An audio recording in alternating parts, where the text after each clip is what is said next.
What's up, psychological ding-dongs? TurtleDude here. Let me ask you a question.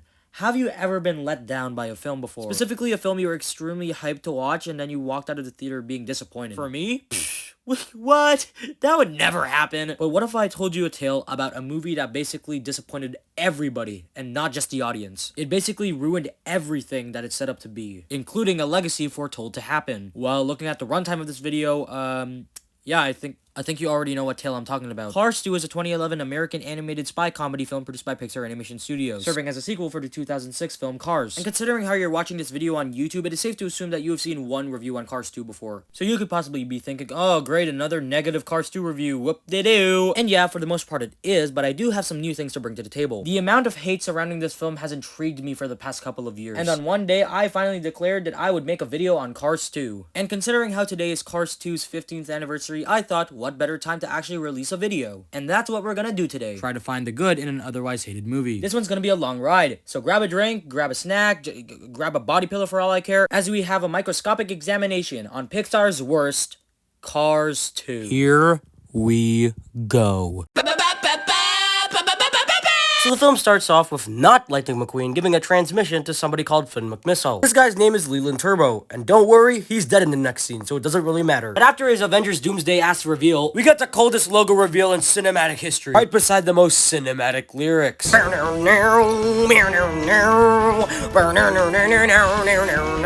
after we see the epic Cars 2 logo, one that doesn't have the announcer going, Cars 2, we see a crab fishing boat out at sea. Cause when I think of cars, I think of a boat. As it turns out, the boat is carrying a spy named Finn McMissile. Finn McMissile is played by Michael Caine. The only reason why I'm bringing this up is because he was in those Gnome movies, which me, and probably only me, would find funny. I am not illiterate. My parents were married. Romeo and Juliet's actually a good movie, you should watch it. There's also this really funny photo I found online, like, out of every role they chose Finn McMissile to be in them.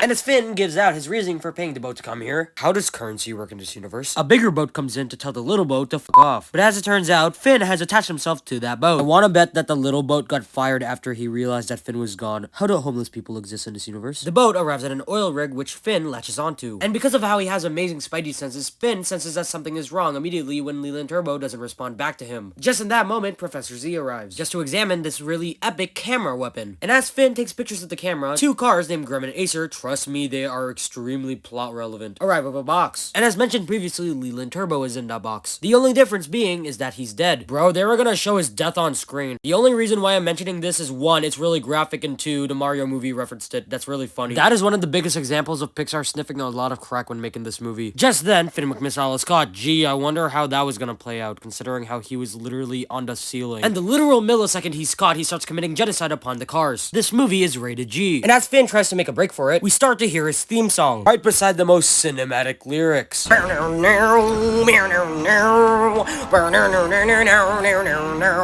as he's being chased down by a car, Finn spills oil on the ground, causing this one car to die. Holy god. This movie is rated G. And as all the other cars try to catch up to Finn, he attaches magnetic explosives to barrels, causing them all to die in 5 seconds. We're not even 10 minutes into this film and there's already a body count. Yo guys, thinking about it more, Dead Meat should make a video about Cars 2. Have I mentioned that this movie's rated G? And as Finn gets cornered by all the cars, he jumps off the oil rig just like Kermit in that one funny gif. He then grows a hydrofoil, and after getting shot at by some boats, one finally hits him as he falls into the ocean, therefore making the bad guys think that he's dead, even if he's obviously still alive. Also, I've seen people online question on why there's fire on the water because of the... well, you know. But I just want to say that you could clearly see the oil coming out of Finn in this shot. Mystery solved. Professor Z then asks who will stop them now. And immediately we get this. Mater, Tomater, that's who is he. That's a way to introduce the main character. We are then reintroduced to Mater as we meet his new friend Otis, a type of lemon car that breaks down a lot of the time. And while talking about how said cars break down all of the time, they pass by a billboard of Lightning McQueen, and Otis says that he has won 4 Piston Cups since the first movie. This is lore relevant, write this down for later. Mater then spots McQueen and starts to drag Otis along the ground to see him, which is supposed to be really funny. McQueen's back! McQueen's back! McQueen's back! McQueen's back! We are then reintroduced to the Radiator Springs gang. The only reason why I'm bringing this up is because they don't do anything in this film. Good to have you back, honey! And as we see the two best friends doing an epic handshake, it is revealed that the Piston Cup has been renamed after Doc Hudson after he passed away in between the first and second movie. The whole scene with Mater and McQueen talking about how Doc would have been proud of McQueen's wins is actually really heartwarming. Considering how Paul Newman passed away before Cars 2 was made, it's actually a really nice tribute to him. The scene's nice, it's quiet, and it's actually a really nice touch, which makes it really funny when compared to the rest of the film. After this scene, Mater and McQueen go on some wacky shenanigans! I ask again, do animals have rights in this universe, or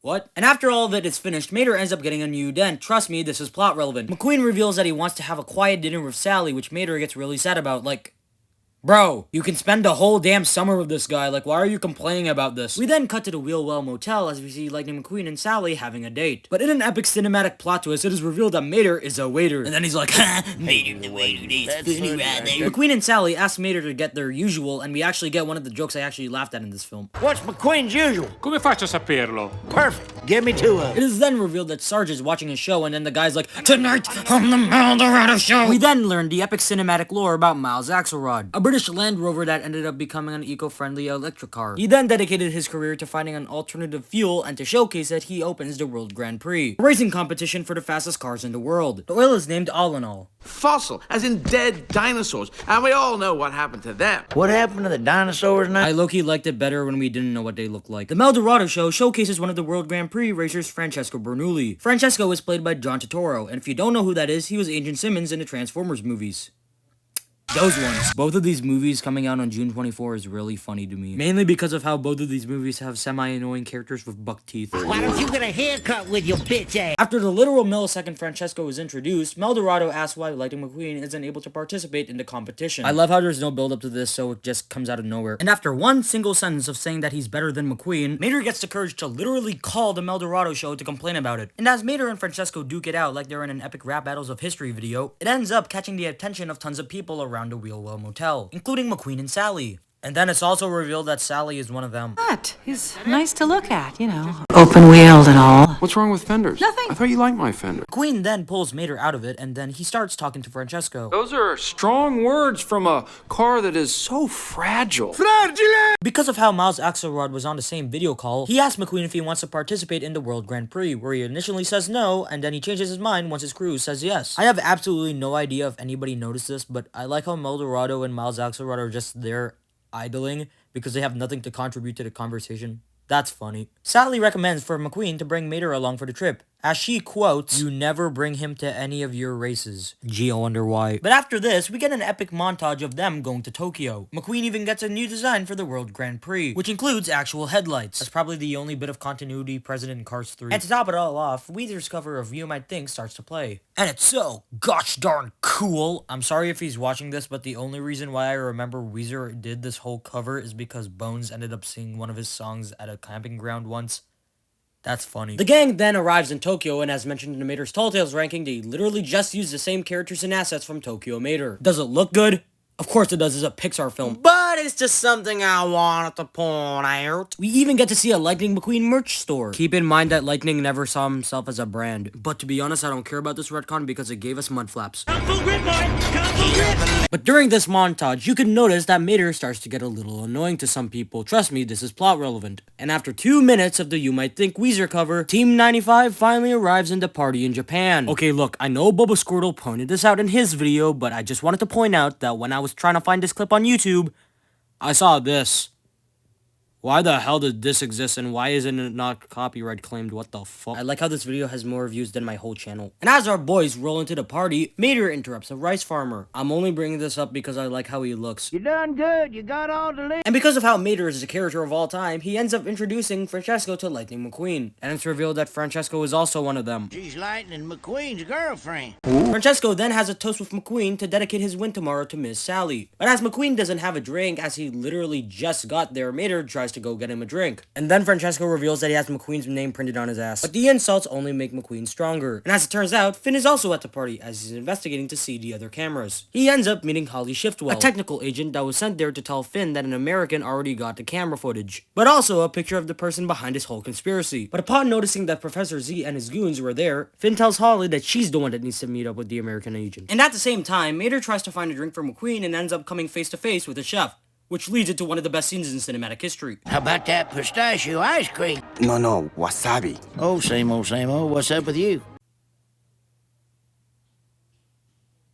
He said, unquote, "Oh, same old, wasabi with you." Is Mater racist? And because of how Mater is an absolute idiot, he thinks that the wasabi is ice cream, so he forcibly has the chef give him the wasabi. And at the same time of the thing happening at the same time, McQueen comes on stage to talk to Miles Axelrod. And then something really, really funny happens. Someone get me water. And because of how Mater is oh so quirky, he ends up catching the attention of everybody in the audience. Do not eat the free pistachio ice cream. It has turned. Genius! I like how this is the only picture on Miles Axelrod's page. Miles Axelrod then thanks Mater for bringing McQueen to the World Grand Prix, where Mater, thinking rationally, pisses himself on stage. He's a little excited, isn't he? Guys, on the extremely reliable PixarFandom.com, you could see here, Miles Axelrod at one point states, he's a little excited, isn't he? This is the car equivalent to wetting oneself in fear or excitement. I also found this. McQueen understandably gets mad at Mater for this. So Mater goes to the bathroom to clean himself and gets into some more wacky shenanigans. Whoa! I am not joking when I say this will be extremely relevant for later, but have y'all ever listened to the Cars 2 director's commentary with like John Lasseter and Brad Lewis? Cause I sadly had to. There's obviously no clips of this on YouTube, so I'm just gonna have the animat video play. I had an encounter with a Japanese toilet. Oh, First you sit on the toilet and it's warm. It freaks you out, but then you realize it's supposed to be that way. And there's always this remote control, and it has all these buttons, and they're all written in Japanese. I guess I was brave enough to push one, and then I was like, oh, hello. Outside of his bathroom stall, a random civilian transforms into an American spy. And it's the American agent that Finn and Holly were talking about earlier. This guy is played by Bruce Campbell, aka the Fat Mayor from Cloudy with a Chance of Meatballs 1. Blah, blah, blah, science. And immediately after he gets in, Graham and Acer start to crash into him. And as both of them commit physical assault towards the spy, Mater is getting brutally... Well, I don't know the word, but... But before Graham and Acer could kill Rod Redline... Wait, yeah, that's his name. The guy's not even a character, he's a freaking plot device. Mater slams the door on Acer, and with no choice, Rod has to attach the information to Mater's bum. Then Graham and Acer say the unlucky tug thing. Get out of here! Get out of here! If you snapped James's whistle off, would it be like you breaking his penis? But before Holly could go into the bathroom to get the information from Rod Redline, Mater says one of the best lines in cinematic history. He starts giggling, prepare to be squirted. And then he does more comedy. Give me, ma'am. Bro, I just realized what's the difference between male and female bathrooms in this universe. Holly then says the secret spy code and Mater gets it because he's oh so knowledgeable. Which is clever as it is his occupation, but really? You're in a secret spy organization and these are your code words? A Volkswagen Common Gear has no radiator. That's because it's cool.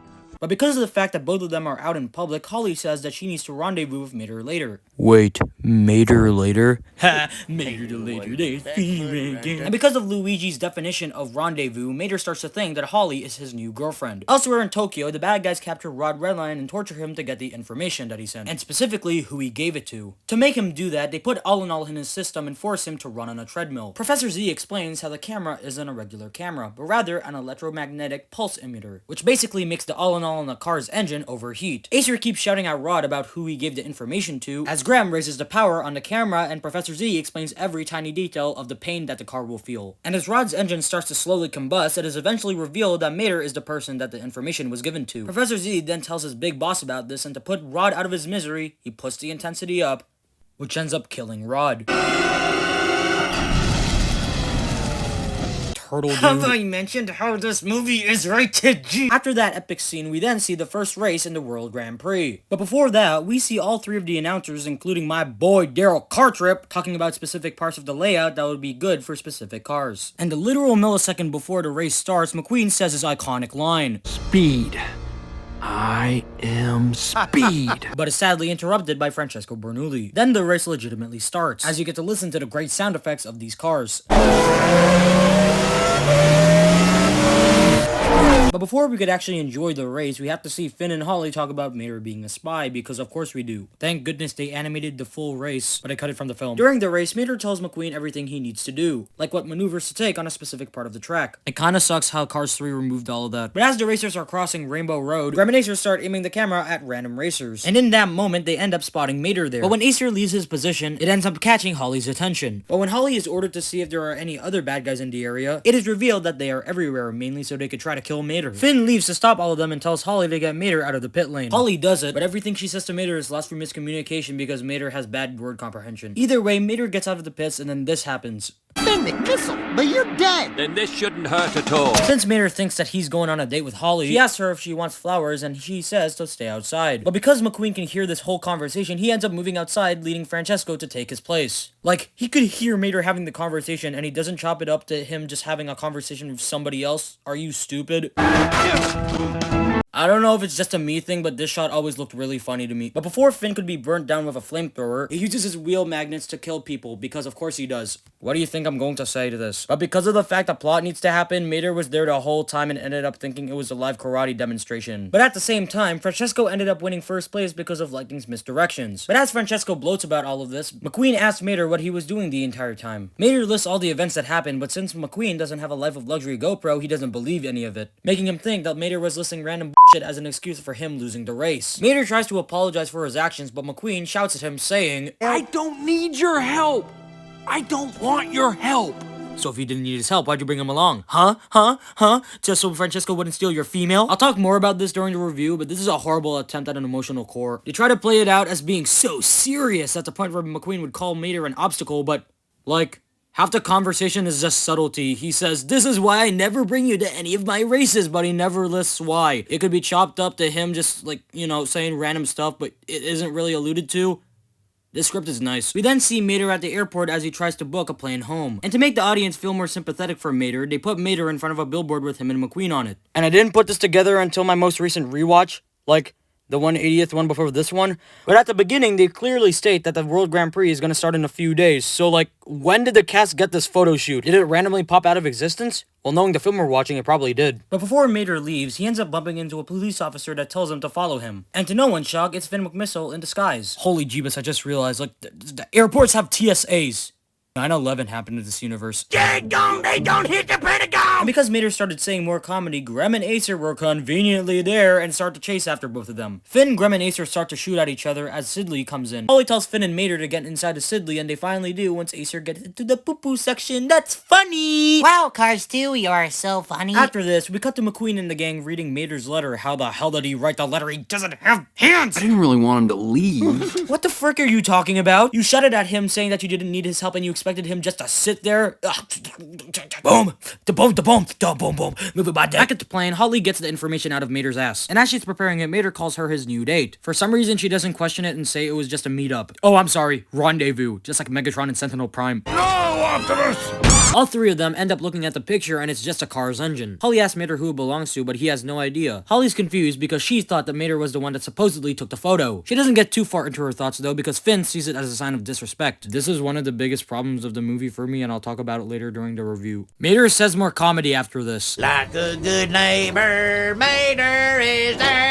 You're pretty. Yes, all right, thank you. And so And because of the fact Mater ended up spotting the rare parts in the photo, Finn gets the idea to contact somebody he knows from Paris who is really good with car parts. Finn asks Mater if he wants to join him on the trip, but Mater's reluctant at first because he just experienced one of the serious moments in Animation Part 2. He eventually agrees and they all go to Paris. I am not joking about the serious moments in animation thing. Some dude literally put the Sausage Party Season 2 clip with like Barry being pissed off with Frank in there. What the hell? All three of them end up going to Paris and we get to see how it looks like in the Cars world, where it's literally just a human world. I'm not complaining though because they still have car-fight Gustos! I want to know what rats look like in this universe. The epic characters end up going to a flea market and then this happens. excuse me, what are you selling? Headlights, monsieur, headlights? Out of every character they could have made limited, they made her a Kmart exclusive, bruh. Look, dude, I don't even want to question the logistics of this thing. Like, do they change their headlights? Like, she's selling headlights, like...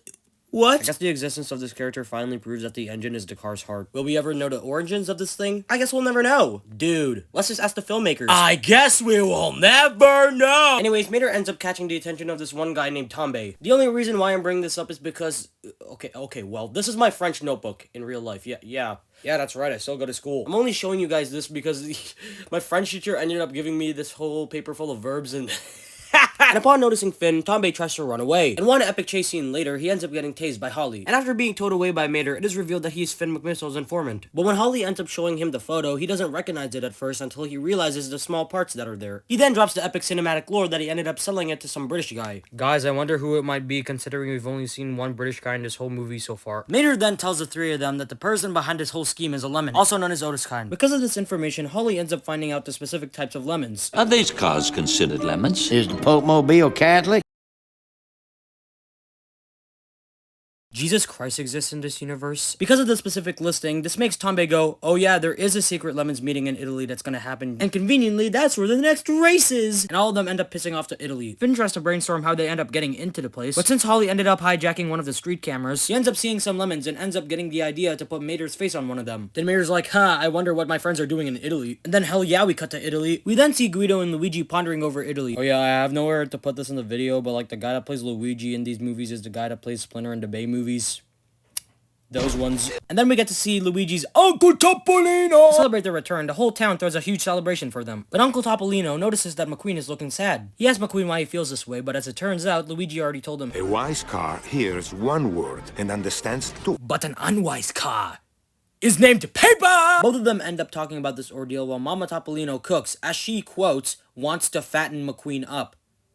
How does a car gain weight in this universe? Uncle Topolino tells McQueen that he shouldn't have shouted at Mater because of how Mater is as a person. Telling him how he is how they became friends. He ends up using Guido and Luigi as an example of friends fighting, but eventually coming back to each other. Telling him that it is okay to fight as long as they make up really fast, because once it's gone, it's gone. But before Team 95 ends up leaving the town, Uncle and Mama Topolino end up telling McQueen this. Whoever find a friend, find a treasure. We then cut back to the train as we see Holly put some thingamajig on Mater's head. And as it turns out, it's some voice-activated thing that can help you change your appearance. But, you know, everything's voice-activated these days. Guys, my TV was also made in 2011. Let's see if it wakes up.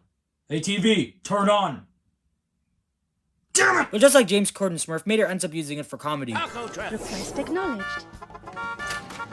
A funny car! Request acknowledged.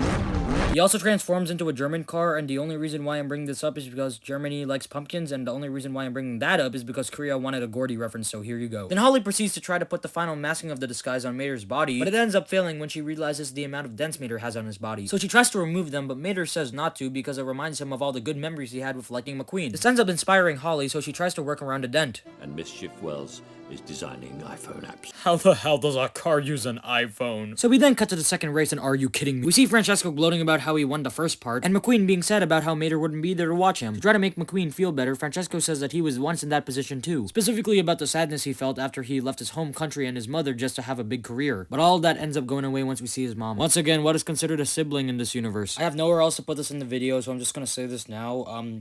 I like how, like, the international racers don't say a single word in this movie aside from, like, the ones that speak English because, like, money.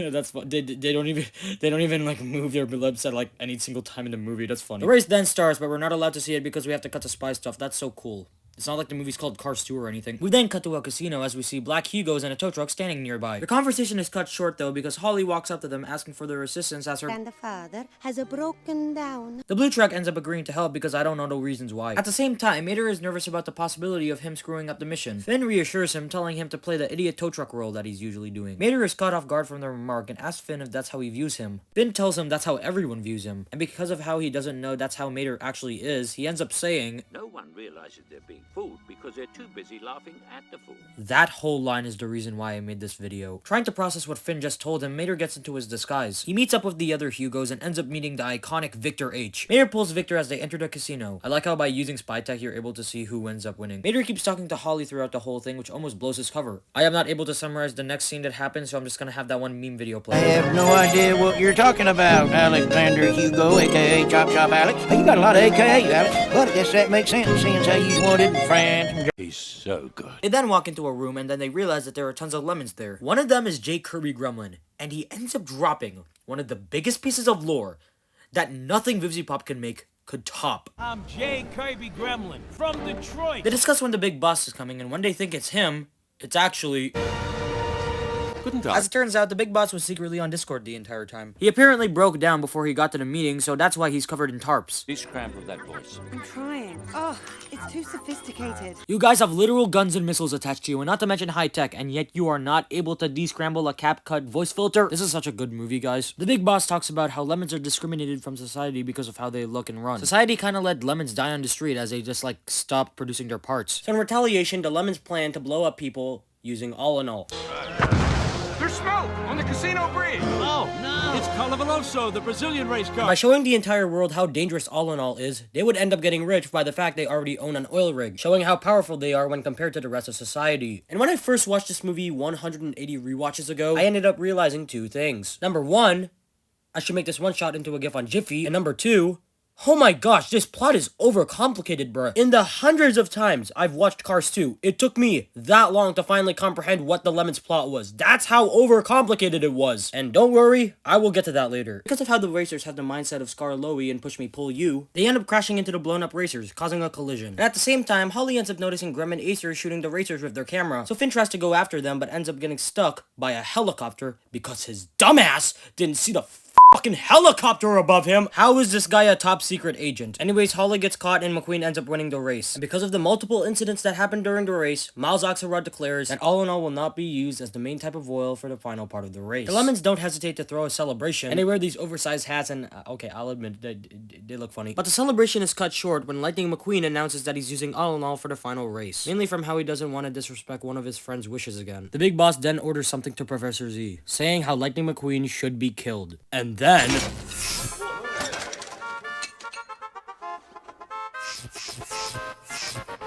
Professor Z immediately recognizes Mater, so he orders the rest of the Lemons to shoot him. And thanks to the power of plot armor and the voice of Teresa Gallagher, Mater ends up escaping. While on his glider, he ends up spotting McQueen there, but he ends up crashing into the Francesco stand. Mater tries to warn McQueen at the gate, looking all normal and stuff, but he ends up breaking through since he can't hear him. Mater shouts at McQueen, which ends up catching his attention, while calmly saying, Mater, I don't think the algorithm is gonna like that. McQueen gets closer and closer as he hears his best friend, but the moment he tries to apologize, Sorry, McQueen. why can't any of these characters just do their thing? McQueen ends up going away with the press, while this guy says, In England, you'll be finished at the finish line. I want that quote on my grave. As it turns out, Mater was taken by the Lemons and put into a truck. There were literally thousands of people present there and nobody noticed him getting kidnapped. Okay. Mater is then hit with the TCRI toxic gas and falls into a deep sleep. In Mater's dream, he ends up reflecting off the words Finn told him earlier. He sees all of the people he annoyed and the people that he provided comedy for. And after he sees the whole thing with McQueen again, he feels horrible about how he is as a person. I really, really like this scene, and I'm going to explain why in, 50 years from now. And no, I don't love it because of the fact he eats the wasabi. Okay, that's a lie, I take it back. There you have one of the reasons. Mater wakes up as all of them are tied down, and all of them are in Big Bentley in London for some reason. I like how they implement the gear changing with, like, the time, and, like, that being a torture device. I like that detail. Mater then admits that all of it is his fault. Finn tells him not to be a fool, but Mater says he already was because of what Finn told him. Finn tells him he was just trying to give a compliment, and Mater reveals that... I like how Finn and Holly are shocked by this, but when Holly says, Finn, he's not joking, he immediately follows it up with, I know. I was complimenting you on what a good spy you are. Does a compliment sound like, hey, you're such a fucking idiot? Immediately after this, Grem and Acer show up, just to show and tell them how McQueen is going to die. I like the little tire thing Mudflap, my dumbass said Mudflap. I like the little tire thing Grem does in this shot. Elsewhere in London, the entirety of the Radiator Springs gang meet up with McQueen. He tried to call Mater, but as it turns out, he wasn't there. All of them say that they'll deal with Mater while he has to focus on the race. A millisecond after this, Miles Axelrod shows up, just to thank McQueen for using his fuel when everybody quit on it. And in that moment, McQueen dedicates his win to Mater. And after the Monsters University horn plays, the final part of the World Grand Prix starts. In that moment, Grem and Acer try to shoot McQueen, but for some reason the device fails. And with no other choice, they all move to the alternative plan, that being to detonate a bomb they put into McQueen's pit. Instead of saying ka-chow, he's gonna go kaboom. Genius! That sentence angers Mater as he says dadgum, which makes Teresa Gallagher say Datlin gun. Mater notices how the rotating gun ended up cutting some of the ropes. So once Grem and Acer left, Mater says dadgum repeatedly, almost falling into the gears. He avoids them and tries to think of a way to get Finn and Holly out. Both of them tell him to leave, and Holly telling him to get more dance makes him do it. But before both of them could end up being crushed by the gears, Finn says this. Being killed by a clock gives a whole new meaning to your time has come. This ends up giving Holly the idea to reverse the polarity of the clock. They do that and they skip the gears. And we didn't have a plot convenience thing for a good few minutes, so... Calculate the fastest way to... done. She said she was a field agent. But before they end up leaving Big Bentley, they end up noticing one of Mater's parts on the ground. Mater then gets to the pit crew to warn them about the bomb. Finn immediately calls him, telling him that the bomb is literally attached to his air filter. Mater pops the cap off, revealing it in all its glory. Literally after this, McQueen ends up going to Mater. Your girlfriend literally just told you to focus on the race, like what the frick are you doing? Mater tries to get away from McQueen because of the fact there's a bomb on him. McQueen follows in pursuit, catching the attention of everybody that was watching the race. Mater tries to tell McQueen the reasons why he should stay away, but like his best friend, McQueen has poor word comprehension. Professor Z starts to aim the weapon at McQueen, and then some epic cinematic dialogue is spoken. Wait, you don't get it! I'm the bomb! Yes, Mater, you are the bomb! That's what I'm trying to say here! You've always been the bomb, and you'll always be the bomb! Real life people ended up writing that. Left with no choice as McQueen grabs on Mater's hook, which makes this happen. Keep away from McQueen! Request acknowledged. Oh my gosh! And because of the full blast...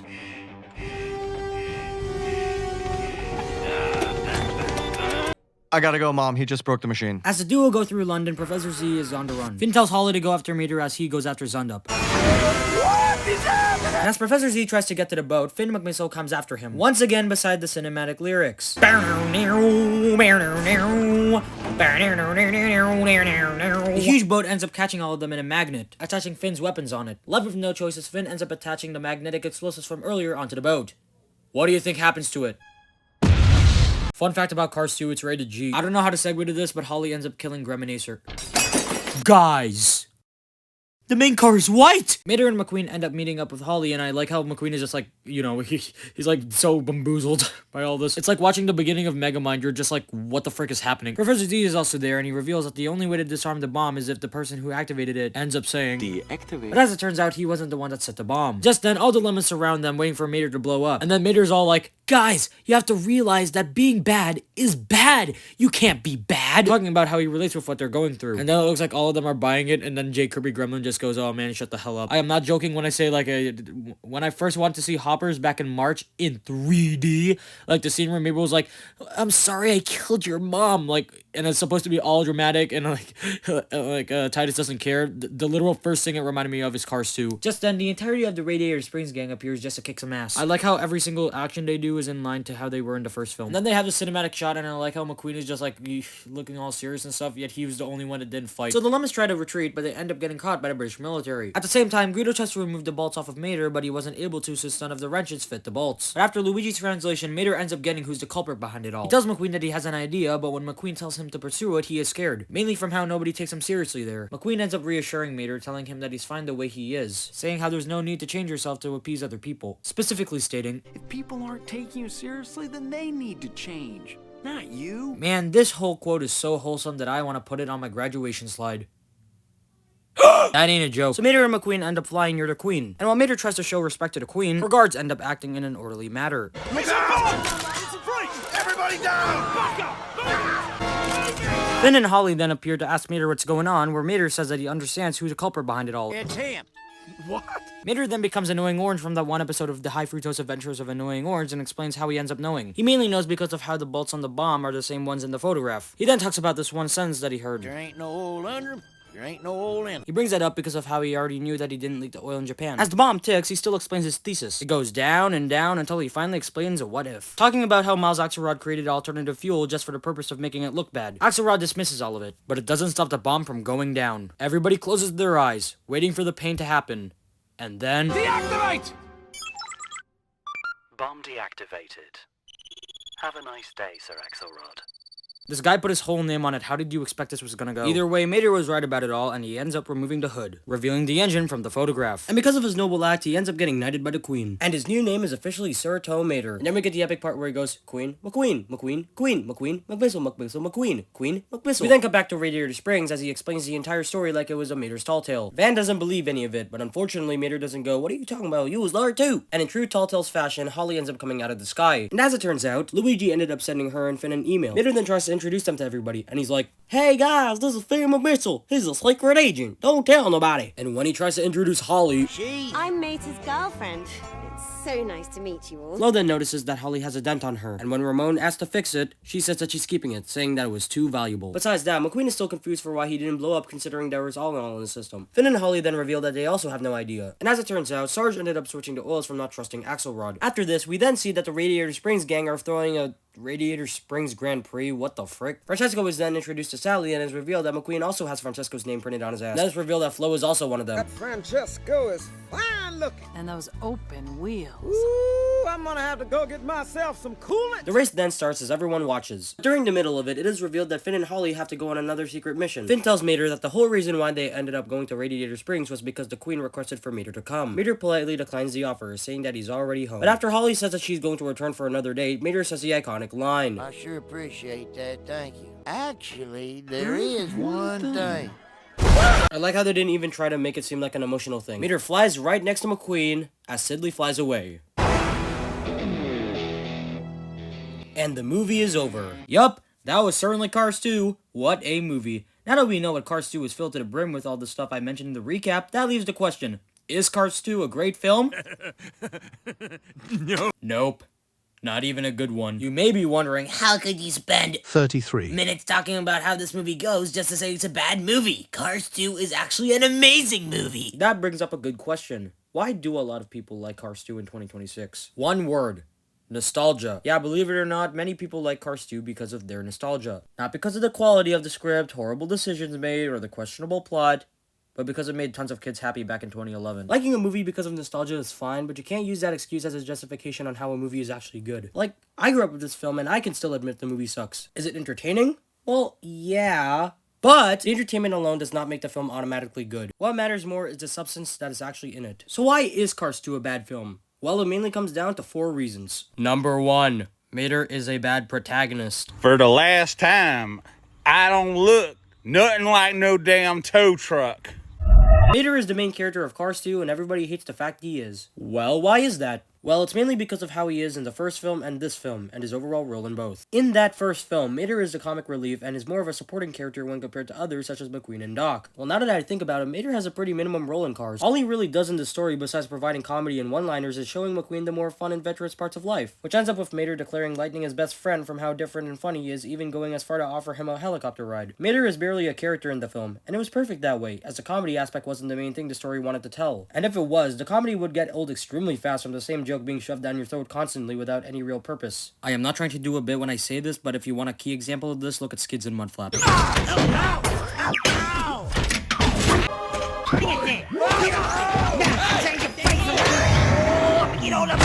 Now, imagine if the Pixar crew listened to my hypothetical and extended his role for the whole film and end up making what I said for the most part correct. Mater would be the driving force of the story. No pun intended. Which would make everybody else some irrelevant, forgettable, and pointless background character from their lack of screen time. That is pretty much Cars 2. A story where Mater is made the main character to make people laugh. Long story short, it doesn't work. It's been said tons of times, but when you make a sequel to a story, you don't make the comic relief the main character just because and don't change the way they are. The point of the protagonist is to have, at the very least, an interesting character that we could clearly see shape the plot, go through challenges they face, and go through some personal growth as it happens throughout their story. But to be fair, I'm not saying it flat out doesn't work, as Pixar ended up doing the same thing later on with 2 more follow-ups to their successful films. Those being Monsters University and Finding Dory, where they ended up making the comic reliefs the mains. But the reason why those worked but Cars 2 didn't was because the writers had more to say about Mike and Dory besides, aren't they so funny? So they were both given challenges and personal struggles that they would need to go through, which makes them interesting characters to follow. For some reason, Pixar didn't do that with Mater. They left him the same way he was in the first film because... funny. Like a good neighbor, Mater is there. And because they left him the same way is the reason why people hate him as a protagonist. And I'm gonna admit it, I don't hate the fact he is. Like, as a protagonist, Mater sucks. As a character... I'll give Mater this. At least his character is consistent with the first film. I respect how Pixar didn't attempt a character assassination with him like they did with Mr. Incredible, Elastigirl, and Buzz Lightyear. What now, Inner Voice? Mission accomplished. Return to base. Go back to the RV? In some way, the fact Mater is the same character as he was in Cars is, at the same time, a good thing and a bad thing. He's still nice, fun, and a good-hearted guy. He doesn't make any out-of-character moments. He's literally just Mater, and that may be too much for others, but for me, he's just fine. And that's just the thing. Mater works better as a secondary character and not the main character in a story where he doesn't belong. Which then makes you wonder, why didn't they just make McQueen the main character again? The answer is pretty damn simple. That idea clashed with what they envisioned. I'll get to how McQueen is handled in a moment, don't you worry. But my theory on why they didn't make McQueen the main character again was because, 1, they envisioned a story about a worldwide racing event that McQueen would fit into perfectly, and 2, if they forced McQueen to be a spy, it would ultimately ruin both his character and the point of the first film. McQueen would now be obsessed with being a spy, which would make his job, goal, story, and design feel pointless, as we would just be forced to go along with it when we already know he's a racer. So abruptly, the writers and John Lasseter naturally went, shit, what could we do? Genius! Let's make the main character the dumb one! That would be so funny and interesting. And we're just stuck with this. Others have mentioned that Mater's lack of a goal makes it feel like he's the main character for no reason. I can sorta see it, but I wouldn't really say that's the main reason on how he's a bad protagonist. It's one of the reasons, but it isn't the main one. Mater not having a goal only makes him less interesting to the viewers watching the film, which is still a problem, but when compared to his overbearing presence in Cars 2, it's like comparing an ant and an elephant. In my eyes, I don't really think the story could incorporate Mater having a goal in some kind of way. Mater is just one of those characters that wouldn't work if they wanted to achieve a goal, you know? But my opinion makes a creative decision by thousands of people to make the comic relief the main character more baffling. But despite how poorly Mater is handled as the protagonist, I'll give the filmmakers this. At least they made him comical for a reason. The only benefit Mater gets from being the main character is how he becomes the emotional core of the film. The emotional core, that being how Mater and everyone view him in different ways, is my favorite part about Cars 2, which I'll expand upon later. It gives a good reason for why Mater is left the same way, as people not liking how he is was the point the filmmakers wanted to convey. Not for the audience, but do you get what I mean? I'm going to be honest with you, it kinda works. Imagine if they did go down with the hypothetical of Mater being like this for no reason. That would suck, wouldn't it? At that point, the movie would probably become unwatchable. So I'm glad they went down the path with an actual genuine reason. If Mater was a side character again, the story beat wouldn't have hit as hard as it does. You know, the weak small hit that just makes you go ow. I really like the idea and execution of Mater being insecure about how people view him as a person. But that does not save him from being a bad protagonist. Overall, Mater is a bad protagonist, but he isn't a full-on bad character. It is just a bad decision made by the filmmakers, even if I don't personally mind it. In my eyes, Mater is just fine in this. That's the last big amount of positivity you're hearing from me in a while. Number 2. The spy focus. He's so good. When it comes to what people absolutely hate about Cars 2, Mater's focus isn't even their main complaint. But rather, it's the spy aspect of the film. You're probably just saying, why? Well, for one, it's a Cars movie about spies. It's one of those stupid ideas where one done right could create a fun film. Wanna take a guess on how it's executed? The spy aspect is personally my biggest problem with Cars 2. Yeah, you're probably thinking, just spit it out already. Why? 2 words. Tonal shift. Once again, look at this movie when compared to the first. Cars is about a cocky race car learning to appreciate the world around him even if he wants to desperately achieve his lifelong dream, to win the Piston Cup and become the next big race car. Keyword, race car. The first film is mostly about racing, the struggles, the history, and the personal goals of it all. And because of that, it feels grounded. However, there are limitations in the story due to how, at the end of the day, these guys are still cars. And that's just the thing. The characters in the film are externally cars, but internally, they're just normal guys. All of their different, unique personalities when compared to each other make them feel real, making the tone justifiable. Cars 2, on the other hand, doesn't have any of that. The spy aspect kills Cars 2 because of how out of nowhere it feels. You look at the first film and you go, huh, that was a pretty simple, down-to-earth film. I wonder what the sequel is like. You look at the poster and you say, wait, is that the Earth behind them? Is McQueen and Mater going around the world in this one? This is gonna be such a fun, global racing event film. If that's the main thing you expected from Cars 2, I feel sorry for you. But look on the bright side, Cars 2 has intense violence and murder. That's an improvement, right? Look, I get John Lasseter really wanted to make an animated spy movie, but did he really have to incorporate that into a sequel about race cars? And was it such a priority at the point they made it the main topic in Cars 2? According to the director's commentary for the film, John Lasseter first came up with the idea for the plot back in a worldwide trip advertising the first film, which is another reason for why Mater was the main protagonist. It was a great idea! So what was the point of making the main plot about spies? Did they really want to see the deleted theater scene from the first film be revised to be more theatrical? I cannot stress this enough, but what is the connection between racing and spies? Oh wait guys, I actually ended up finding 2 things, Jack and shit. There was no reason to why spies are the main thing the story wants to tell besides cool. Literally, why? Look, when I kept saying how this movie is rated G in the recap, I mean it when I say, how is that even possible? Cars 2 is filled with intense action, violence, and a literal body count. People die in this movie, and it's still rated for all ages. The Rod Redline torture scene should have literally granted this film a PG rating. Like, imagine if they kept the Leland Turbo death scene in there and it was still rated G. From my point of view, I guess the MPAA just went, well, these aren't humans, they're cars. Meaning kids shouldn't have to worry about this guy blowing up. It's just a cartoon. Look at any of the Bayformers films. You know for a fact if these guys were humans, it'd be rated higher. But since they're robots, boom, PG-13. No, Optimus! Okay, to be fair, look at the other Pixar movies rated G. And because of the more gritty, serious tone of the film, it makes the jokes with lowbrow humor look really weird in comparison. In one part of the movie, Finn commits genocide upon a bunch of lemons. And in another, Mater makes piss and fart jokes. It truly makes you wonder, who was this film really made for? Was it geared towards kids? Adults? The ones in between? Well, it sure as hell wasn't. I don't think teenagers would laugh at these jokes. The first film had subtle jokes. So what was the thought process when it came to making the scene funny? Toilet humor. That was their only answer. Okay, that and Mater being stupid. But I guess the only things that would make the G rating and the sudden tonal shift justifiable is if the spies were good characters with actual character arcs and were used to a great effect, making their presence make sense. Okay, I'll give credit where credit is due. At least the spy stuff is entertaining. Besides all the stuff I just mentioned, Cars 2, at the end of the day, is still an entertaining movie. The entertaining viewing experience the filmmaker set to achieve turned out well, I'll admit. That being said, the spy stuff f***ing sucks in this movie. And for the most part, it's not about how it's just suddenly about espionage, but it's primarily about the characters that are associated with the criminal offense. Every single spy in the film mushes together in this giant blob of being pointless and stupid, and there are only 4 of these guys.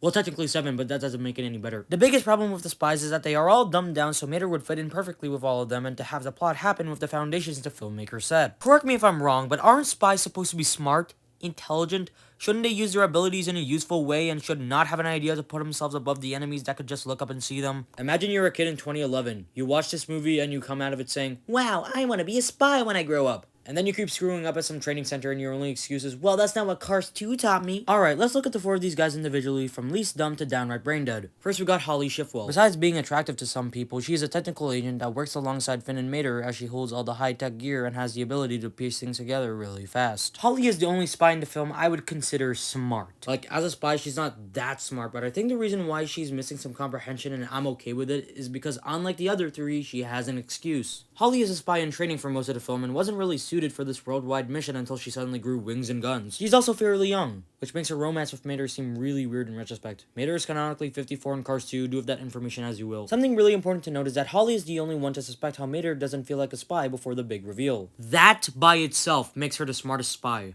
The only reason on why she was surprised later when Mater comes clean is because Finn McStupid told her not to question actual spies due to how he sees it as a sign of disrespect. Other than that, Holly is kinda smart. Next we got Leland Turbo.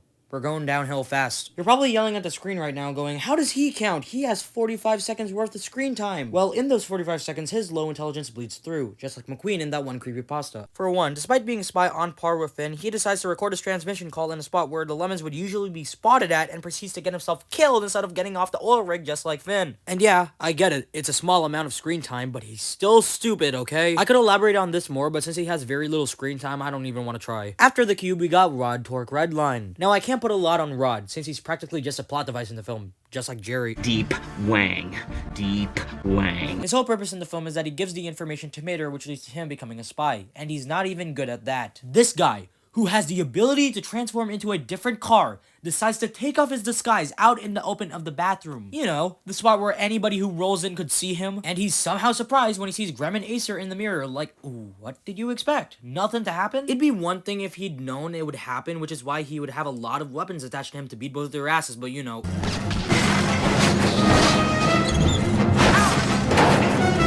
He's also pretty bad at body language, which would be crucial to a spy's identity. There's the thing I just talked about, and there's how he hesitantly looks at Mater when being tortured by the lemons, and that's how they find out who he gave the information to. Like, really? On that note, why are there cameras in the bathroom? I want to stop this section for a moment because I want to talk about something stupid. How are these guys able to do so many things, but they can't even send a literal email? Do they really have to come in person just to give it to themselves? Are you kidding me? Rod is a horrible spy, but the only reason for why he's above the bottom participant is because at least he keeps a straight face when being interrogated. Oh yeah, and the way he dies is really funny to me. And lastly, to no one's surprise, it's Finn McMissile. You wanna guess the reason why?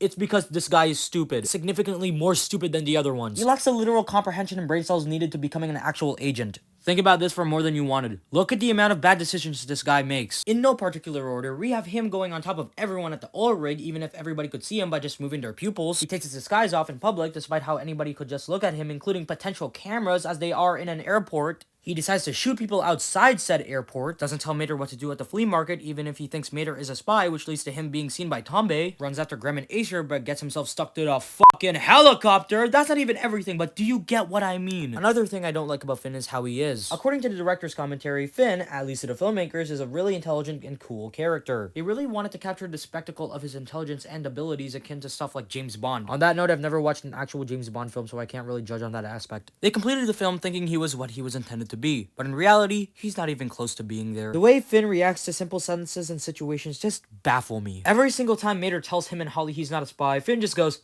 "Ha! He's just playing with me to showcase how good he is at acting. He's so funny with his whole I'm stupid shtick. What a goober." As a secret agent, shouldn't that whole illusion come off immediately when you know you're always dealing with people who are far smarter than this? Okay, to be fair, not getting it immediately, that's fine. Try comparing that to the literal 72 hours this guy spent alongside Mater and you'll realize how stupid this guy is. And it's not just his noticeable lack of brain cells that makes me dislike him, but in the past 180 times I've watched this movie, I've grown to dislike how he is as a person. Or car, I don't freaking know. Rewatching the film multiple times made me realize how much of a prick Finn is. The key example to this is how he just casually tells Mater why no one likes him, mainly due to his personality. You could just go, well, he didn't know Mater wasn't a spy, so could you really blame him? To that I say, yeah, you're right. Finn not knowing how Mater isn't a spy and just telling this to his face, it makes sense. So how do you explain when he does end up finding out that's what Mater is like? He doesn't think about that. He doesn't regret what he said. He doesn't even apologize. When he finds out Mater was just some random ass citizen, he doesn't go and say he's sorry for what he said, but rather he's like, oh, of course you are. Now how do I get out of here? My acids and the racers are gonna die. And it's not like he didn't know that it upset Mater. He clearly did. Mater literally explains his feelings after he told him he wasn't a spy. He expresses literal guilt for getting everybody stuck in this mess. And Holly clearly cared about this. She felt empathy when Mater said Finn was right, and you could see that she was upset by that. So why wasn't Finn? The only thing I could think of when it comes to Finn not caring about this is that he's a prick. And if you thought he treated normal citizens badly, then look at how he treats his fellow spies, Holly specifically. When Holly suspects that Mater wasn't the one that took the photo, Finn immediately shuts her up because he sees it as a sign of disrespect. Wouldn't he be able to take the hint? If his associate could feel something is wrong, shouldn't that mean he would too? After all, he is older than Holly, but despite that, he comes off as being significantly dumber because he just doesn't get it. And it's weird because he's the one with most of the experience. And regardless of how she's younger, Finn makes her do everything when it comes to the mission. It'd be fine if Holly had a year of experience when it comes to all of this, but she doesn't. The worst part about that is that he still scolds her either way. There's the scene we just talked about, and there's the scene where Holly tases Tombe since she wasn't aware of the fact that he was the informant. And I always thought the reason why Finn was like this was because he was an old car. Probably the one that just got tired of listening to someone over time or something like that, I don't know. But as it turns out, Finn was canonically 46 in Cars 2. Yeah, he's younger than Mater. Like, genuinely how? And the worst part about Finn is that there was one thing the story could have done to make him good. And that was to give him the ability to get that Mater isn't a spy right away. Have him and Holly get the thought once Mater gets on the plane. Have them take him along due to how he could easily be gunned down in public only to find out he's useful to them. It would make both of them look really smart in comparison to the rest of the cast. They could have done literally anything except him not getting the hint. But because plot needs to happen, Pixar didn't do that, which makes Finn a stupid character in the long run. And it's way more frustrating when the pieces are right there waiting to be picked up and placed. Look, the point is, the idea of having international espionage be the main thing of Cars 2 and the spies themselves being a bunch of dummies really ruins the movie for me. A great idea that is sadly poorly executed in the process of it all. But hey, the antagonists must be worthy opponents to the spies to possibly justify their presence. Number 3. The Lemon's plot. You okay, Grandpa Lemon? What the? How does someone fall asleep while getting cut in half? The Lemons and their whole plan to be powerful is the only thing that justifies the spy focus of the film. It doesn't mean it's good, but it's something noteworthy. The Lemons in Cars 2 are a huge unit of broken down cars that turn evil due to society judging them on what kind of cars they are. Once again, it's a pretty good idea. The antagonist being a bunch of misunderstood people is a smart way to showcase the kinds of cars in real life that are considered faulty and broken. And the execution of it, it's actually not that bad. Besides one glaring issue, but we'll get to that. The Lemon's whole plot in Cars 2 is that after years of society pushing them around, Miles Axelrod, a fellow Lemon, became a rich billionaire due to his alternative fuel, All-in-All. But he secretly recruited every type of Lemon to help his evil plan to use All-in-All during his World Grand Prix as a fuel to make the racers blow up come to fruition. This would make consumers go back to using normal oil, which would make the Lemons more money due to them owning the biggest oil rigs in the world. All of this to show the world how better they are in comparison to them. When I say it like that, it'd make you think that it's a pretty simple idea.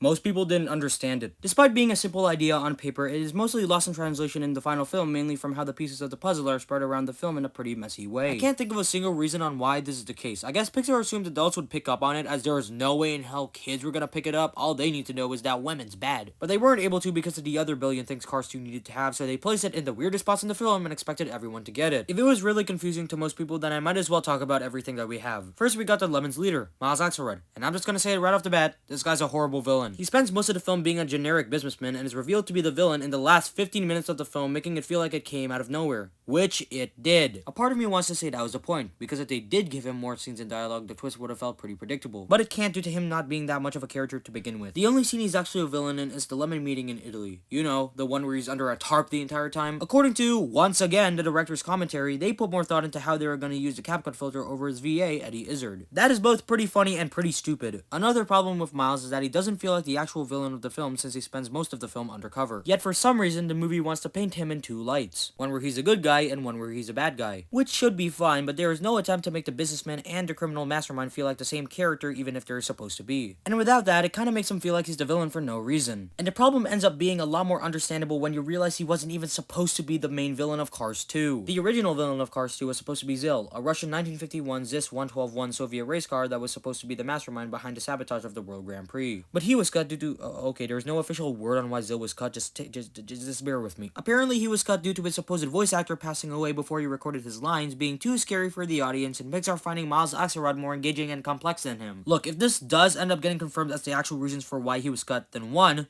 kids probably wouldn't have found him that scary due to all the funny poo-poo pee-pee jokes. And 2, it just makes it seem like they wanted to make the film more complex just because. What do I mean by this? Well, to elaborate, I would need to talk about how the Lemon's evil scheme is portrayed in Cars 2. The Lemon's evil plan in Cars 2 is to do a lot of evil stuff to make them superior to the rest of society, as mentioned previously. The plan makes sense when you finally understand it. It seems pretty understandable with the knowledge that these guys have been bullied for their entire lifespans, and they pretty much have no way to change what they look like while society will never stop hurting them. It makes sense. It's pretty logical. Having their success stem from a worldwide disaster is genius.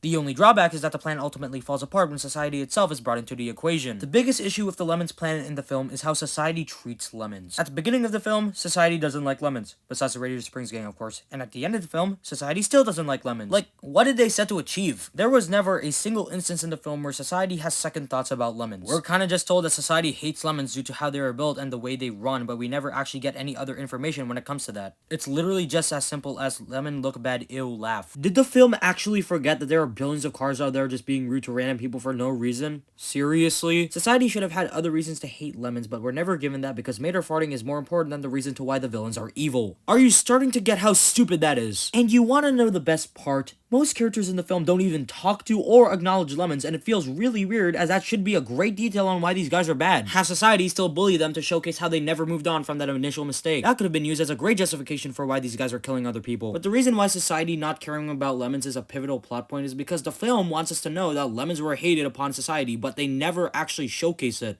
And the characters that do talk to the lemons or acknowledge their existence do one of two things. Either 1, talk about the lemons being faulty, or 2, spit racist remarks at them. Your mother. Oh no, I'm sorry, it was your sister. You know, I can't tell them apart these days. All the filmmakers set out to do was make these guys the villains and never gave a second thought on why they became villains in the first place. And because of that, it makes their whole plot to abuse all in all seem stupid, pointless, and convoluted, just like the rest of the movie. That's not all, by the way. I have more things to talk about. I have one thing I don't like about the lemons before I move on. And that's their thought process and the way the movie wants us to emphasize with them. It's clear that the only reason why lemons turned bad in the first place was because of how they were mistreated by society. And regardless of how said society isn't shown to dislike lemons, I don't like how we never see the lemons' actual feelings about this. Nothing relating around their discrimination, nothing about sabotaging the World Grand Prix, just nothing. It's implied that they went through some tough emotions to get to this point, but the filmmakers never demonstrate any of it. There isn't a single lemon in the movie that talks about their frustrations regarding their bodies being judged. And I feel pretty stupid saying it out loud. Wanna know why? It's because of how that's the obvious thing you should do when you write villains this way. If you wrote villains with the same amount of specific details as the lemons, it's a no-brainer to give insight on why they became villains and the things they felt to make them villains. It is not that hard. Just have one lemon say, now we don't have to feel anything anymore. I'm from Detroit. But no. The lemons don't show any sign of emotion for most of the film besides anger, because villain. The filmmakers didn't care, so why should the audience? It's not like they had 4 years to work on the film or anything like that. And because the filmmakers gave the lemons very little emotional depth beyond anger, it also extracted something crucial. The audience's ability to empathize with them. The fact that the movie doesn't attempt to have us empathize with these guys is a missed opportunity. The movie's emotional core is already about self-worth, so why shouldn't you not tie the villains into that concept? And despite of how simple it was, Pixar never did it, leaving most of the lemons in an empty state of mind. And that genuinely pisses me off.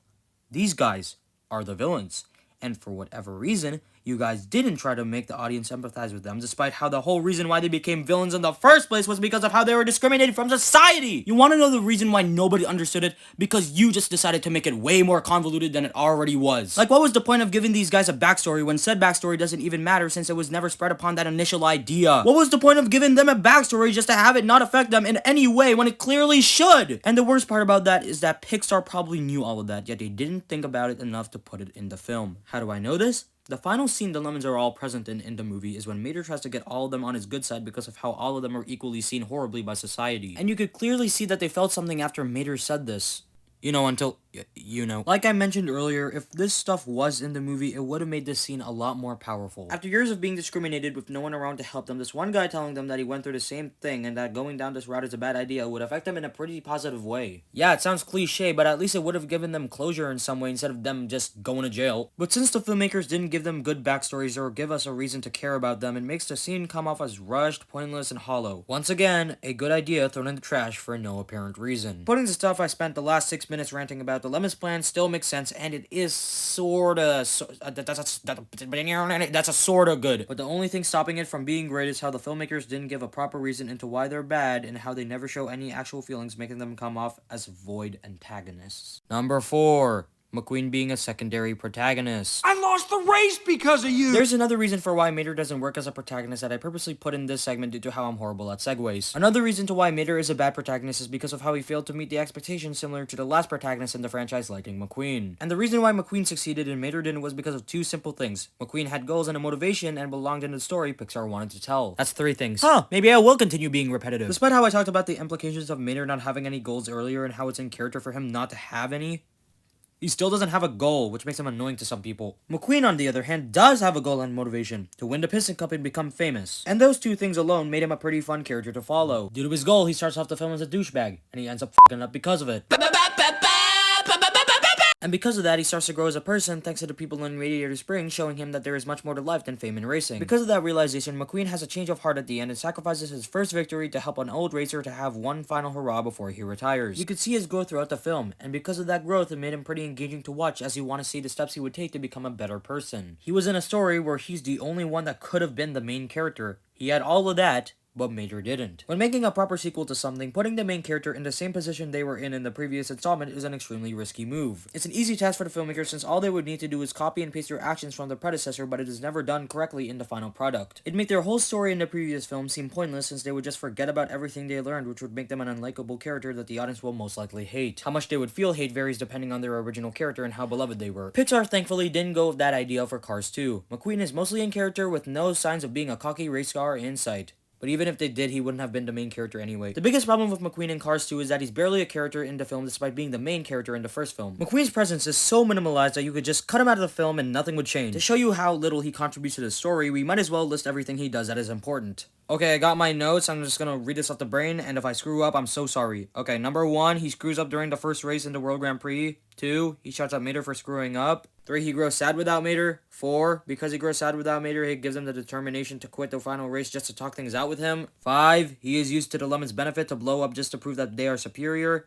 And 6, he gives Mater the motivation to expose Axelrod. You might think that's not bad. Then you look at the amount of things Mater does and you realize that there's a problem. The fact that McQueen, the one that went through obvious character growth and had a whole movie centering around said growth, was pushed to the side to make way for funny Mater shenanigans is downright crazy. You'd think that Pixar would make McQueen the main again, considering they always make movies with a protagonist with actual goals and motivations, but they just didn't. Cars 2 is still currently the only movie in Pixar's catalog to have a main character without a goal. And it's frustrating because McQueen was right there, and all they did with him was leave him in the B-plot for most of the movie so racing could still be a part of Cars 2. Well, it wouldn't be as bad of a problem if McQueen is well written, right? Considering the quality of the script, what do you think the answer to that question is? Okay, to be fair, McQueen is the only major character that could be considered well written, which is mostly correct. But a 75% isn't an A+ now, is it? Like his best friend, McQueen's character is consistent with the first film. He's not a pompous jerk, and he still retains the lessons that he learned from the first film. So that may leave you wondering, what was the point of you making a whole segment dedicated to this guy when you already listed everything at the beginning? Well, there's a pretty simple answer for that. I lost the race because of you! Okay, simple isn't the proper word I'd use. To get to that, I would need to go over something real quick. Because of how McQueen was pushed into the B-plot without any rhyme or reason, he ended up taking the entirety of the concept of the World Grand Prix with him, and that was the film's biggest missed opportunity. The World Grand Prix is a great concept. Having it be a worldwide competition with the fastest race cars in the world, including McQueen, is a great idea for the sequel. It could be a great way to showcase McQueen in his prime that could contain a bunch of opportunities to explore his character and to showcase a bigger world than what the first film had to offer. And once again, the film never took the advantage, leaving all the racing stuff as a big plot device used to progress the spy storyline. And it's a massive shame, because if there's one good thing you could say about Cars 2, you have to admit everything relating around the World Grand Prix is one of them. It is literally so close to being great. The atmosphere of it just feels so radically different to what the first film had. In the first film, the races, especially the race at night, were filled to the brim with cars at any point you look at with bright lights and a bunch of noise. In this film, the races just feel much more alive, which sounds stupid, yeah, but it's true. The first race in Tokyo is genuinely the best scene visually in the franchise, in my opinion. The idea to have the worldwide racing event's first race take place in Tokyo, one of the best looking places in the entire world, is just genius. This was Pixar's way to showcase their sequels can't be the same as the previous installment rule in the film. To have the race be filled with bright colorful lights, unique environments, and a lot of people just feels so much grander when compared to the first film. Not only that, but I like how during the first race they utilized Japan having different types of ground as an equalizer for the racers. You know, since all of the racers wouldn't be able to get past certain parts from how they all came from different environments. Okay, it feels like I'm just glazing this now. While I'm at it, the Italy and England races look good too, just not at the extent of the Tokyo race. I like how normal both of them look.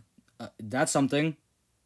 Okay, to be fair, if all of them were like that, it'd make the first race less visually interesting, since at that point you could just blend all three of them into the same race. Horrible segue, but with all that being said, why am I mentioning the World Grand Prix in the middle of this? Other than the obvious reason. Well, I mentioned earlier that McQueen's involvement with the WGP could have helped progress his character even more, but as you could tell, it never happens in the film. The only catalyst to a supposed character arc in the film is the scene he has with Mater in the beginning of the second act, and despite how much I like Mater's character arc in the film and how it serves as the emotional core for the film, it is nowhere near perfect. In all honesty, despite how I personally feel about it, it's not even close to good. You want to know the reason why? It's because of how it's so obviously forced when it shouldn't be. McQueen shouting at Mater because he was saying random stuff, it's pretty understandable. His only job was to guide McQueen during each race, and the immediate moment he hears someone talking to him, he completely forgets about how he's McQueen's crew chief and how McQueen can listen to everything he says. And aside from how that's how Mater is, he's still not that stupid. Like, the only reason why he does this in the film is to make people mad. Yes, the audience is included in that statement. So him just doing this because plot is a good reason for why McQueen would get mad. I mean, like, to be fair, I would too if my best friend just did something stupid as this, intentional or not. And for some reason, the film tries to paint him in the wrong despite how they already gave him a proper justification to be mad when he is somehow supposed to be the second hero of the story. So what was the point of making him the bad guy for the scene? And yet somehow the problem doesn't even stem from that, but rather it comes from what he ends up telling Mater. Because of how it's a recurring thing in the movie to have characters misinterpret stuff and say stupid lines, it ends up being present in this scene too. McQueen is trying so hard to make Mater feel like trash, but it feels like he doesn't even know what he's talking about. Like, yeah, Mater was stupid for leaving his position, but McQueen saying this is why feels like he's just making Mater feel bad just because. As his best friend, McQueen should have specified on why Mater was at fault. And I know it sounds stupid, even more when it comes from me, but both of them are technically kind of in the wrong. Like, if McQueen was aware prior to the race that bringing Mater along would be a bad idea, then why did he bring him along? Like, Mater wouldn't personally care. He was used to this thing for like 5 years. All he's concerned about is helping others and McQueen losing a race. Oh, and their friendship. Can't forget about their friendship. But since McQueen brought Mater along just for the plot to happen, it technically makes him the one in the wrong. He says that Mater making stuff up is a reason to why he never brings them anywhere. And aside from how once again that idea was never showcased before and after this point, it's his fault that he made Mater his crew chief when he was already aware about potential problems. And it's not like he had no one else to make the crew chief. He had 3 other people there. One of them being a World War II veteran. Not only that, but McQueen was still able to hear everything Mater said to Holly, and yet he still went along with the direction to go into the outside of the lane. McQueen, as someone who had won 4 piston cups, should have known that Mater was wrong since he was able to see that there was no one in front of him. Why would you move into the outside when there is nothing in front of you? McQueen being mad at Mater is just a cheap way to make the audience feel bad for Mater. Pixar tried to make it all emotional and stuff, but it ends up feeling like a poor excuse to why Mater leaves and eventually becomes a spy. It's like Pixar had a checklist of things that needed to be crossed out when it came to what needed to happen in the film, and one of those things they needed was emotional scene equals justification for plot. So they looked at the scene and they just went,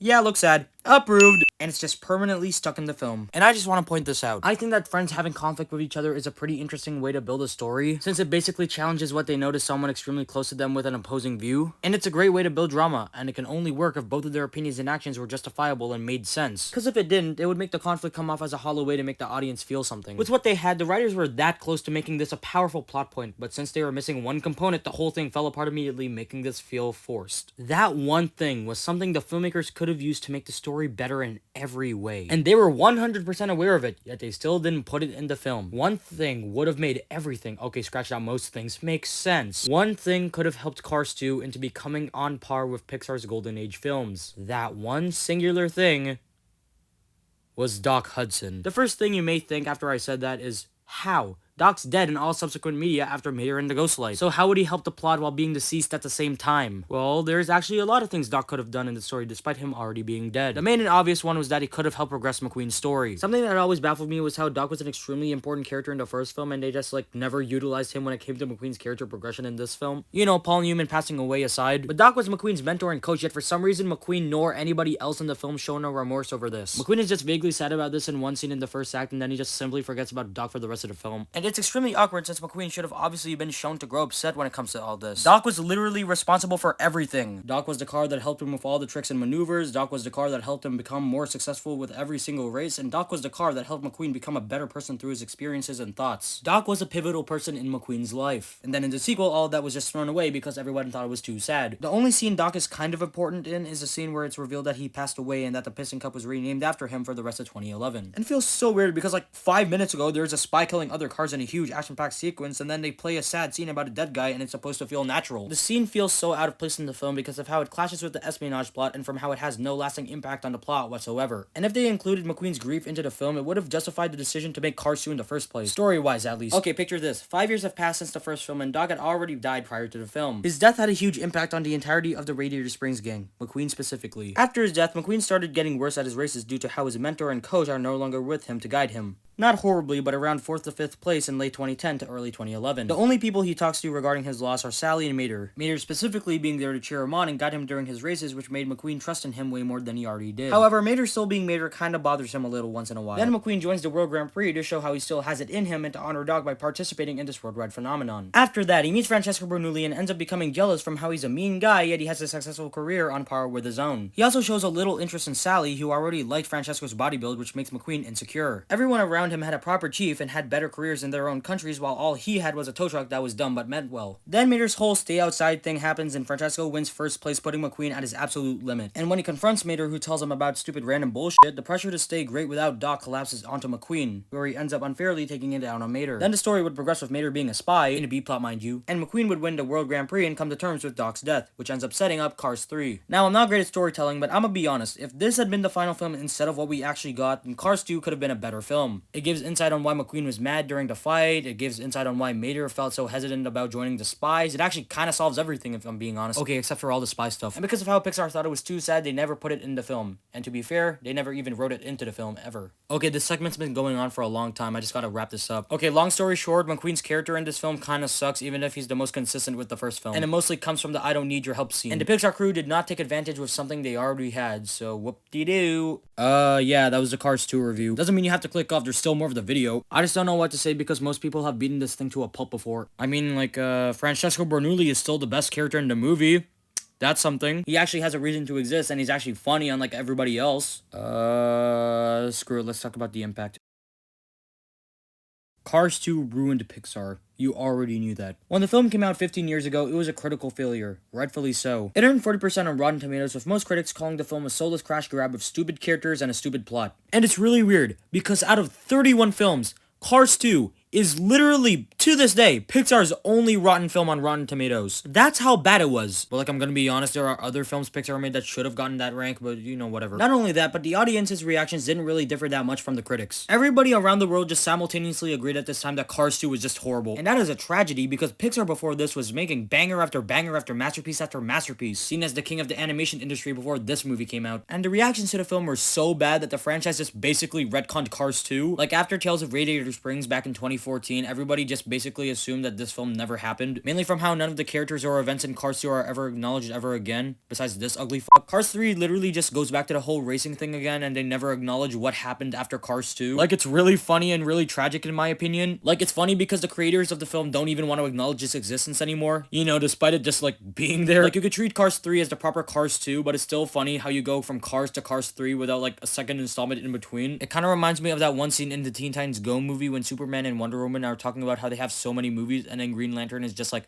well, yeah, there was a Green Lantern movie, but we don't like to talk about that. But it's tragic because they kind of wasted a whole movie when it came to this whole trilogy thing. Regardless if you consider Cars 3 the proper Cars 2, in my opinion, it's still seen as Cars 3 because they kind of imply McQueen was in his prime before that movie, because like Cars 2 was supposed to be the emphasis of that. Like the end of Cars 1, he's like, oh yeah, I will become a big time racer. And then like Cars 3, it starts with him being a big time racer, but you don't really get that connection, if that makes sense. And in 2026, everybody still calls Cars 2 Pixar's worst movie when there are far worse movies than Cars 2, trust me. Like, I'm gonna be real, Cars 2 is still better than these 4 pieces of shit. Go back to the Okay, when I said everybody, I meant most people, because after 2021, everybody started saying that Cars 2 is a hidden gem. And despite how I kinda like the movie, I'm going to admit it, no, it really isn't. Like, you could glaze this movie all you want, but it's still never gonna be good. Okay, to be fair, everybody is entitled to their own opinion, but you still have to admit that Cars 2 was the thing that ruined everything. Its franchise, its creators, and its production company. And those are the reasons why nobody really likes Cars 2.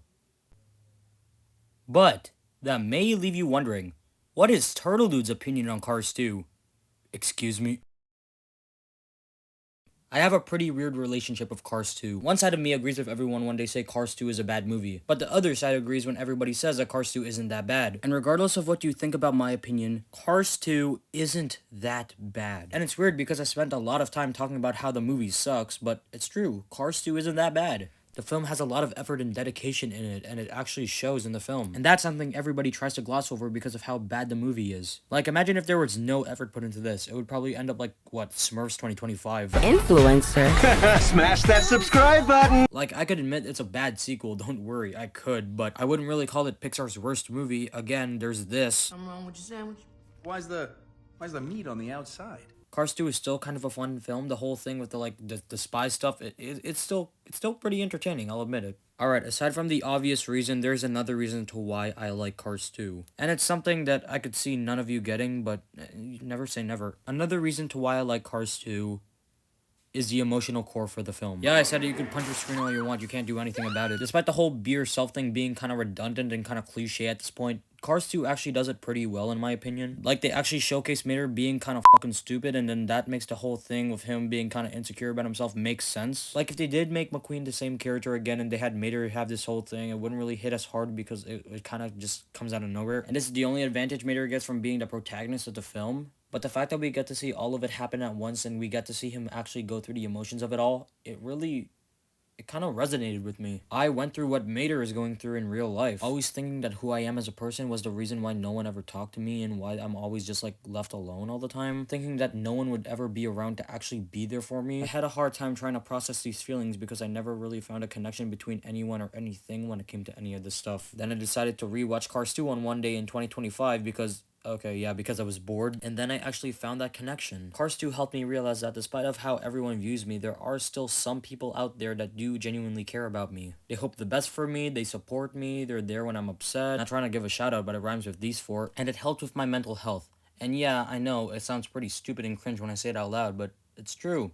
Cars 2 genuinely helped me out. That's the main reason why I made this video. Cars 2 is mainly overseen by many people because they just think it's some stupid dumb kids movie with nothing in it. And yeah, to an extent it kinda is, but if I'm able to see something good in the film, maybe you should too. I don't care how small or insignificant it is, it's just like, try to cherish it for what it is. For all we know, it could have been 10 times worse. Cars 2 probably could have been about McQueen finding his long-lost brother. Actually, that's a great idea. I'm gonna make that into a fanfic. While yes, the movie and the emotional core itself has some flaws, at least I can actually grow to like them. And to be honest, all that really matters is your actual opinion on a film. Besides the quality, of course, but your opinion usually takes that priority. And if you hate the fact that I sound cringe right now, don't worry, because I will say something negative about that emotional core. Yeah, I know, it seems pretty awkward when this is my praising segment. There's something wrong with my brain. But the whole thing with this trying to be a lesson to some of the kids, it kind of gets muddled up because they're just saying that, like, hey, Mater should be all normal and stuff. But it kind of be... How do I explain this? It's kind of like you have this kid and then like he has a knife everywhere and you shout at him for that and you say that and then like he says, oh yeah, but this is how I am as a person, which is stupid, and thank God that's the only drawback of this whole thing. But obviously my opinion on Cars 2 doesn't change the fact that it's a bad movie. So, segue. All in all, all in all,